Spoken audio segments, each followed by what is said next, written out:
Олександра Ткаченко, партія «Перспектива міста» про фальсифікацію виборів.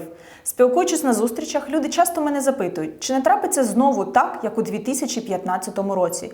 Чи не сфальсифікують або не підтасують результати виборів у Кропивницькому? Ось, у моїх руках постанова суду, якою поновлено кримінальну справу по виборам міського голови 2015 року. Цю справу нашій команді вдалося поновити лише після президентських виборів 2019 року. Для нас питання честі – захистити вільний вибір городян на минулих виборах. Тому повірте, усі винні будуть покарані, які б складнощі і затягування не створювали нам у судах зацікавлені сторони.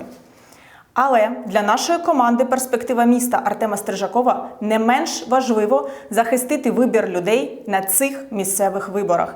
Тому наші юристи, адвокати, спостерігачі і члени комісії не допустять фальсифікацій на користь можновладців. Цього року ми готові зупинити будь-які втручання адмінресурсу, будь-які махінації і підтасовки. Місту потрібна перспектива для кожного, а не для вельмож.